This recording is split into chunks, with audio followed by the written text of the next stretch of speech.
Subtitles बनाए डीमार्ट और joke. Subtitles बनाए डीमार्ट और जोक। कीव क्षेत्र में रिहायशी इमारतों पर रूस के नए बड़े पैमाने के मिसाइल हमलों ने फिर से 14 लोगों की जान ले ली और सैकड़ों लोगों को हमले के क्षेत्र से निकाला गया। विश्नेवो में रूसियों ने एक साथ 5 सड़कों को तबाह किया। कीव में रात भर धमाकों की आवाजें आती रहीं जो सुबह तक जारी थीं। 6 जुलाई की रात कीव पर हुआ नया बड़ा हमला दिखाता है कि दुर्भाग्यवश यूक्रेनी वायु रक्षा प्रणालियां बैलिस्टिक मिसाइलों से निपटने में गंभीर रूप से असमर्थ हैं। यूक्रेन ने पहले ही संयुक्त राष्ट्र सुरक्षा परिषद की आपात बैठक बुलाने की पहल कर दी है। यूक्रेन के राष्ट्रपति व्लादिमीर जेलेंस्की 7 जुलाई को अंकारा में नाटो शिखर सम्मेलन में वायु रक्षा मजबूत करने पर चर्चा करेंगे और वहां वे, याद दिला दूं, ट्रंप और सभी नेटो नेताओं से मिलेंगे। रूसियों के ये बर्बर हमले इसी शिखर सम्मेलन से जुड़े हो सकते हैं। नाटो शिखर सम्मेलन में डोनाल्ड ट्रंप व्लादिमीर जेलेंस्की से मिलेंगे और फिर व्लादिमीर पुतिन को फोन करेंगे। इस समय क्रेमलिन के लिए जरूरी है कि वो अमेरिकियों, खासकर ट्रंप को दिखाए कि रूस कथित तौर पर जीत रहा है और इसलिए नेटो पर दबाव बनाना जरूरी है। इस एपिसोड में हम अब तक जो कुछ भी पता चला है और रूसियों द्वारा यूक्रेन पर किए गए इस बर्बर हमले से जुड़ी सारी बातें चर्चा करेंगे। इसी बीच यूक्रेन ने जवाबी हमला किया है, खासतौर पर ओम्स्क ऑयल रिफाइनरी को नुकसान पहुंचाने की खबर है। ये रूस का सबसे बड़ा तेल रिफाइनरी कारखाना है। ये यूक्रेन की राष्ट्रीय सीमा से 2500 किलोमीटर दूर स्थित है। आज यूक्रेन ने आजोव सागर में 2 पेट्रोल टैंकर नष्ट किए जो टैगान रोग से क्रीमिया जा रहे थे। इसके अलावा 2 S-300 वायु रक्षा प्रणालियां, केर्च का तेल डिपो और नेबो यू रडार स्टेशन भी निशाना बने। जैसा कि आप समझ सकते हैं, यूक्रेन उन्हीं रूसियों पर जवाबी हमला कर रहा है जो उसके शांतिपूर्ण शहरों पर हमला कर रहे हैं और रिहायशी इमारतों को नष्ट कर रहे हैं। आइए हम सब मिलकर इस पर चर्चा करें। मेरा नाम अलेक्सेई पिची है। आइए इस विषय पर चर्चा करें। लेकिन शुरू करने से पहले मैं आपसे अनुरोध करता हूं कि चैनल को सब्सक्राइब करें, इस एपिसोड को लाइक करें और इस वीडियो के नीचे अपनी टिप्पणी लिखना ना भूलें।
जारी।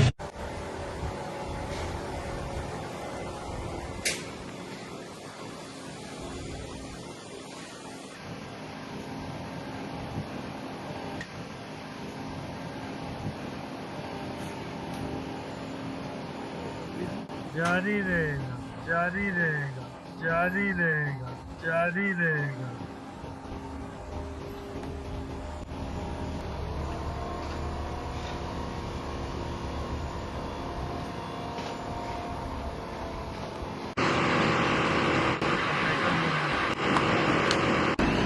सबटाइटल्स बनाए डीमार्ट और जोक।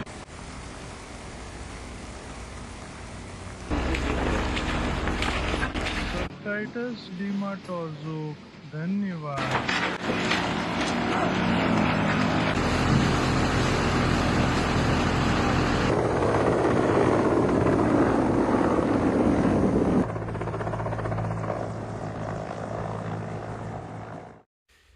तो कीव और कीव क्षेत्र आज रात 6 जुलाई की रात को एक बार फिर रूसियों की ओर से भारी मिसाइल और ड्रोन हमले का सामना करना पड़ा। अधिकारियों के अनुसार कीव में कम से कम 12 लोगों की मौत हुई है, लगभग 60 लोग घायल हुए हैं, जिनमें 2 बच्चे भी शामिल हैं। कीव क्षेत्र में 3 लोगों की मौत हुई है और 16 लोग घायल हुए हैं। मैं दोहराता हूं, ये केवल शुरुआती आंकड़े हैं क्योंकि खोज और बचाव अभियान जारी है। कीव के मेयर विताली क्लिचको ने बताया कि 27 घायल, जिनमें बच्चे भी शामिल हैं, इस समय अस्पताल में हैं। अधिकारियों ने कहा कि हताहतों की संख्या बढ़ सकती है क्योंकि बचाव कार्य जारी हैं। यूक्रेन इस समय रूस द्वारा शांतिपूर्ण शहरों पर बड़े पैमाने पर मिसाइल हमलों के कारण संयुक्त राष्ट्र सुरक्षा परिषद की आपात बैठक बुला रहा है। अब मैं यूक्रेन के विदेश मंत्री आंद्रेई सिबीगा का उद्धरण पेश करूंगा। यूक्रेन पर दागी गई हर रूसी मिसाइल एक संदेश लेकर आती है जो हमारी सीमाओं से कहीं आगे तक जाता है। इसका मकसद दुनिया को दिखाना है कि हिंसा कानून पर भारी पड़ सकती है, डर एकता से ज्यादा मजबूत है और क्रूरता बेदंड रह सकती है। देरी या कमजोर प्रतिक्रिया आतंक को नहीं रोक सकती, इसे केवल निर्णायक और समय पर की गई कार्रवाई ही रोक सकती है। इसी दौरान यूक्रेन के राष्ट्रपति वोलोदिमीर जेलेंस्की नाटो की तैयारियों में जुटे थे। अंकारा में, जो 7 और 8 जुलाई को होगा, जहां वे अमेरिकी राष्ट्रपति और सभी नेटो नेताओं से मिलेंगे, वोलोदिमीर जेलेंस्की ने कहा कि रूस लगातार रिहायशी घरों को बिना किसी सजा के नष्ट कर रहा है, जबकि पूरी दुनिया बस इसे देख रही है। यूक्रेन नाटो शिखर सम्मेलन से ऐसे फैसलों की उम्मीद कर रहा है जो आतंक रोकने में मदद करे। जेलेंस्की ने बताया कि यूक्रेनी रक्षक ड्रोन और क्रूज मिसाइलों से लड़ाई में सबसे अधिक प्रभावशीलता दिखा रहे हैं, लेकिन रूसी बैलिस्टिक मिसाइलें अभी भी एक कठिन लक्ष्य बनी हुई हैं क्योंकि इंटरसेप्टर मिसाइलों की कमी है। आगे जेलेंस्की का उद्धरण है, ये बहुत जरूरी है कि दुनिया, सबसे पहले अमेरिका और हमारे यूरोपीय साझेदार, अंकारा में नाटो शिखर सम्मेलन से हमारी हवाई सुरक्षा के समर्थन में मजबूत फैसलों के साथ बाहर आए और इसी के साथ आम लोगों की जान की रक्षा हो सके। जब तक पेट्रियट मिसाइलें हमारे सहयोगियों के गोदामों में पड़ी रहती हैं, ये सिर्फ रूस को आवासीय इमारतों पर और हमले करने के लिए प्रोत्साहित करता है। अमेरिका और यूरोप के पास इस आतंक को रोकने की पूरी ताकत है और बहुत अफसोस की बात है कि इस रात सारी बैलिस्टिक मिसाइलें और जिरकॉन मिसाइलें यूक्रेन की वायु रक्षा को भेद गईं। यूक्रेन वायुसेना की रेडियो तकनीकी टुकड़ियों ने 419 दर्ज किए। हवाई हमले के सादरों में 68 अलग अलग प्रकार की मिसाइलें और 351 हमला ड्रोन शामिल हैं। दुश्मन के मिसाइल हथियारों में निम्नलिखित प्रकार शामिल थे: 6 एंटी शिप मिसाइलें जिरकॉन या ऑनिक्स जो रूसी संघ के कुर्स्क क्षेत्र से दागी गई थीं, 23 बैलिस्टिक मिसाइलें इस्कंदर एम या S-400 जो ब्रांस्क, ओरियोल और कुर्स्क क्षेत्रों से दागी गई थीं, 33 क्रूज मिसाइलें खैक्सो-1 जो वोलोगदा क्षेत्र से दागी गई थीं, 6 क्रूज मिसाइलें कैलिबर जो नोवोरोसिस्क से दागी गई थीं, इसलिए नोवोरोसिस्क पर और तेज हमला करना चाहिए। दागी गई सभी मिसाइलों में से वायु रक्षा बलों ने 31 क्रूज मिसाइलें खा 101 और 6 कैलिबर मिसाइलें मार गिराईं। दुर्भाग्य से सभी बैलिस्टिक और जिरकॉन मिसाइलें निकल गईं, जिससे वायु रक्षा प्रणालियों में मिसाइलों की गंभीर कमी दिखती है। पेट्रियट, ये मुद्दा नेटो शिखर सम्मेलन में जरूर उठना चाहिए। जेलेंस्की ने स्वीकार किया कि कोई भी बैलिस्टिक या एंटी शिप मिसाइल नहीं गिराई जा सकी। ये सब पेट्रियट इंटरसेप्टर मिसाइलों की भारी कमी के कारण हुआ। इसी बात की पुष्टि यूक्रेनी वायुसेना कमांड के संचार विभाग के प्रमुख यूरी इग्नात ने भी की। आगे उनकी टिप्पणी है, बैलिस्टिक मिसाइलें गिराने के लिए उन्हें गिराने वाली मिसाइलें होना जरूरी है। हमारे पास पर्याप्त सिस्टम है, मिसाइलों की लगातार आपूर्ति चाहिए। हमारे पास इंटरसेप्टर मिसाइलों की गंभीर कमी है। इस एपिसोड की रिकॉर्डिंग के समय कीव में पहले ही 14 लोग मारे जा चुके हैं और 60 घायल हैं, जिनमें दुर्भाग्य से बच्चे भी शामिल हैं। इस समय बचाव कर्मी 20 से अधिक स्थानों पर काम कर रहे हैं। सबसे कठिन स्थिति यूक्रेनी राजधानी के डार्नेस्की और पोडोल्स्की जिलों में बनी है, जहां रूसी सेना ने सीधे रिहायशी बहुमंजिला इमारतों को निशाना बनाया। GSCHS के मुताबिक पोडोल्स्की जिले में 9 मंजिला इमारत क्षतिग्रस्त हुई है, जहां 9वीं से 5वीं मंजिल तक फ्लैट नष्ट हो गए हैं। एक गैर आवासीय इमारत और गैराज कोऑपरेटिव भी क्षतिग्रस्त हुए, वहां गाड़ियां जल गईं। दार्नेत्स्की जिले में मलबे ने 25 मंजिला रिहायशी इमारत को नुकसान पहुंचाया। एक अन्य बहुमंजिला इमारत में लगभग 150 वर्ग मीटर क्षेत्र में फैले फ्लैटों में आग लग गई। साथ ही गैराज कोऑपरेटिव में भी आग लगी। एक और 30 मंजिला इमारत में मलबा गिरने से आग लग गई। राजधानी के गोलोसीव्स्की जिले में एक गैर आवासीय इमारत में आग लग गई। ओबोलोंस्क में एक गोदाम और गैर आवासीय क्षेत्र में आग लगी। राज्य आपातकालीन सेवा GSCHS के अनुसार खोज और बचाव कार्य अभी भी जारी हैं, क्योंकि मलबे के नीचे लोग फंसे हो सकते हैं। लेकिन राजधानी के अलावा रूसी हमले के परिणाम कीव क्षेत्र में भी दर्ज किए गए हैं। कीव क्षेत्रीय सैन्य प्रशासन प्रमुख निकोलाय कलाशनिक के अनुसार हमले में 3 लोगों की मौत और 26 घायल हुए। ये जानकारी रिपोर्ट रिकॉर्डिंग के समय की है। घायलों में 2 बच्चे भी शामिल हैं। इनमें एक 9 महीने का शिशु और एक 12 साल का बच्चा है। यूक्रेन के आंतरिक मामलों के मंत्री इगोर क्लेमेंको ने बताया कि विश्नेवो से, जहां बीती रात हमला हुआ था, दोबारा विस्फोट के खतरे के कारण अब तक 6,600 से अधिक लोगों को पहले ही निकाला जा चुका है। इस समय शहर में दोबारा विस्फोट हो रहे हैं। साथ ही तहखानों में उन जगहों की तलाश जारी है जहां हमले के दौरान लोग छिपे हो सकते थे। जांच हो रही है कि किन नागरिकों को और निकाला जाना है। आगे इगोर क्लेमेंको का बयान। परिणाम भयानक हैं। करीब 5 गलियां तबाह हो गई हैं। दर्जनों से सैकड़ों घर प्रभावित हैं। कई जगह आग लगी है। नगर निगम की टीमें काम कर रही हैं। मौके पर बड़े पैमाने पर काम किया गया है। आपात सहायता केंद्र पहले ही बन चुके हैं। अस्थायी मुख्यालय में त्वरित कार्रवाई के लिए टेंट लगाए गए हैं। आपात सहायता बसें भी हैं, जिनमें आप आवेदन लिख सकते हैं, सूचना दे सकते हैं या किसी सवाल या परेशानी के बारे में मदद मांग सकते हैं, ताकि आपको गुणवत्तापूर्ण और विशेषज्ञ सलाह मिल सके। मौके पर मनोवैज्ञानिक, सामाजिक सेवाएं, बचाव कर्मी, डॉक्टर और पुलिस पहले से ही काम कर रहे हैं। सभी जरूरी सेवाएं मौजूद हैं जो नागरिकों की मदद कर सकती हैं। इसलिए अगर कोई मेरा ये एपिसोड वहीं से देख रहा है तो जान ले कि आप इन बसों से मदद ले सकते हैं। असल में आप वहां दिख रहे किसी भी पुलिसकर्मी से भी संपर्क कर सकते हैं। वो आपको बताएगा कि कहां और कैसे संपर्क करना है, कहां कौन सा आवेदन लिखना है, वगैरह वगैरह।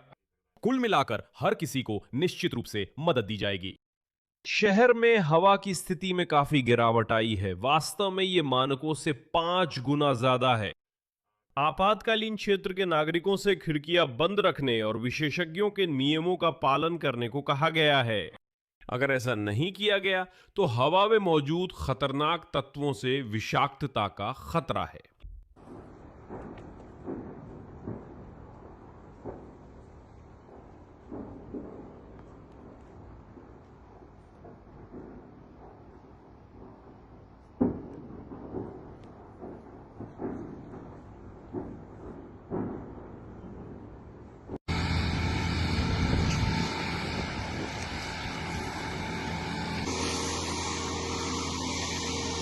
जारी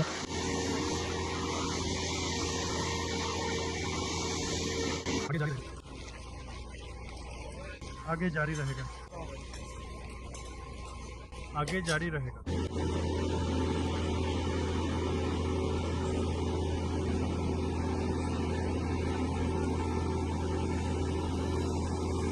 आगे जारी रहेगा। सब कुछ आगे जारी रहेगा।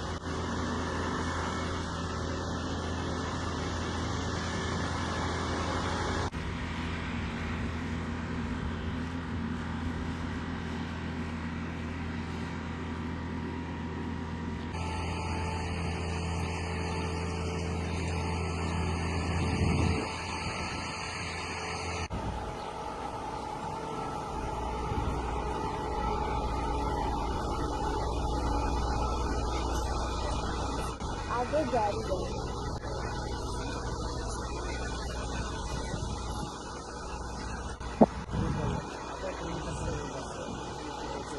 सब कुछ।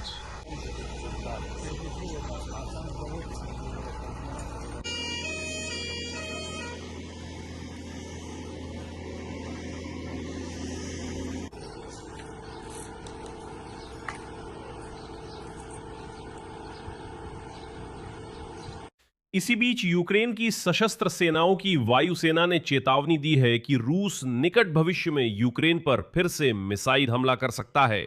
मैं याद दिला दूं कि पिछला बड़ा हमला 2 जुलाई को हुआ था और नया हमला सिर्फ 6 तारीख को ही हो गया। इन दोनों के बीच का अंतराल सिर्फ 4 दिन था, लेकिन यह कम या ज्यादा भी हो सकता है।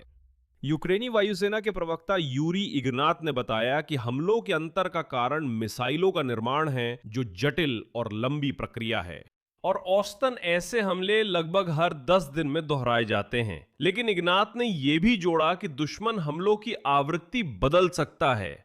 उन्होंने यह भी बताया कि अब रूसी पिछले हमले के अगले ही दिन भी हमले कर सकते हैं।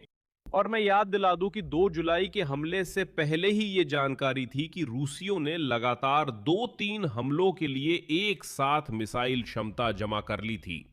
इसलिए यह भी संभव है कि वाकई आने वाले समय में तीसरा हमला भी हो सकता है, जो दुर्भाग्य से नई तबाही लेकर आएगा। और अब खुद रूस में भी उन्होंने बता दिया है कि इस बार उन्होंने किस चीज को, या कहें कि किन ठिकानों को निशाना बनाया। आखिर वे कौन से अहम ठिकाने थे जो असल में रिहायशी मकान थे। और इसी तरह तथाकथित रूस के रक्षा मंत्रालय ने यूक्रेन पर रात के हमले की पुष्टि की है। वहां कहा गया कि रूसी सेना ने कथित तौर पर हमला किया। आगे मैं उद्धृत करता हूं, सैन्य उद्योग के उद्यम, कीव और कीव क्षेत्र में ईंधन ऊर्जा परिसर की वस्तुएं, साथ ही द्निप्रोपेट्रोव्स्क, पोल्टावा, चेरकासी, चेर्निहिव और कीव क्षेत्रों में सैन्य हवाई अड्डों की बुनियादी ढांचा। रूस के रक्षा मंत्रालय का यह भी दावा है कि हमला उद्धरण रूस के क्षेत्र में नागरिक बुनियादी ढांचे पर यूक्रेन के हमलों के जवाब में किया गया। यहां एक बार फिर मैं जोर देता हूं, रूस जो इस पूरे युद्ध का आक्रांता और मुख्य पहल करता है, वो कभी भी सैद्धांतिक रूप से भी वास्तव में जवाबी हमले नहीं कर सकता, क्योंकि उसकी सारी कार्रवाइयां मूल रूप से आक्रामकता का कार्य हैं, जिसने रूस के क्षेत्र पर होने वाले सभी बाद के हमलों को जन्म दिया। कारण और परिणाम का संबंध हमें बताता है कि रूस ने सबसे पहले युद्ध की शुरुआत की थी। रूस सबसे पहले गैर कानूनी रूप से बिना किसी उकसावे के 24 फरवरी 2022 को यूक्रेन पर हमला किया। रूस ने बिना उकसावे के क्रीमिया पर कब्जा किया और यूक्रेनी डोनबास में खून खराबा छेड़ दिया। इसलिए रूस पर जो भी हमला होता है वो जवाबी हमला है। यह आत्मरक्षा का अधिकार है, संयुक्त राष्ट्र चार्टर के अनुच्छेद 51 के अनुसार। रूस जो कुछ भी करता है वो सब आक्रामकता के कृत्य हैं। ये जवाबी हमले नहीं हैं। आक्रामक देश ऐसा नहीं कर सकते। वे ना तो जवाब दे सकते हैं और ना ही अपनी रक्षा कर सकते हैं, जैसा वे कहते हैं। वे अंतर्राष्ट्रीय कानून की भाषा को पूरी तरह पलटने की कोशिश कर रहे हैं।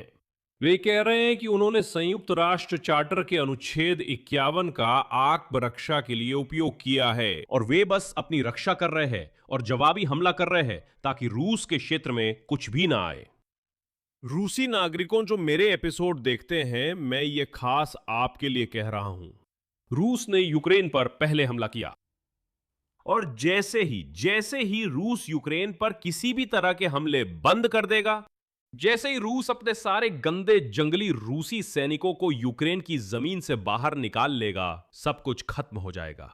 आपको किसी भी चीज का जवाब देने की जरूरत नहीं पड़ेगी। उसी पल रूस के बुनियादी ढांचे पर कोई हमला नहीं होगा। जैसे ही आखिरी रूसी सैनिक यूक्रेन की जमीन छोड़ता है, सब कुछ खत्म हो जाता है। युद्ध ऐसे ही खत्म हो जाता है, तुरंत। इसीलिए हाँ, कुल मिलाकर मैं समझता हूं कि हाँ, जंगली लोगों को यह बकवास आगे भी फैलानी है कि वे कथित तौर पर जवाबी हमले कर रहे हैं। दुर्भाग्य से रूसी जनता अब भी इन बातों पर विश्वास करती है और सच में एक झुंड है। बस इस बात पर विश्वास करना कि जैसे वे अपनी रक्षा कर रहे हैं, वे जवाबी हमले कर रहे हैं, और इसी तरह और भी बहुत कुछ। बस। और यह स्पष्ट है कि रूसी संघ के रक्षा मंत्रालय ने आज यह बयान जारी किया है कि उन्होंने वास्तव में जवाबी हमला किया है। मैं आपको एक और उदाहरण दूंगा। रूसी रक्षा मंत्रालय ने कहा कि 6 जुलाई की रात को कीव ने रूसी क्षेत्र पर 625 ड्रोन से हमला किया, जिनमें से 613 को मार गिराया गया या निष्क्रिय कर दिया गया। जैसा कि वे लिखते हैं, मैं उद्धृत करता हूं।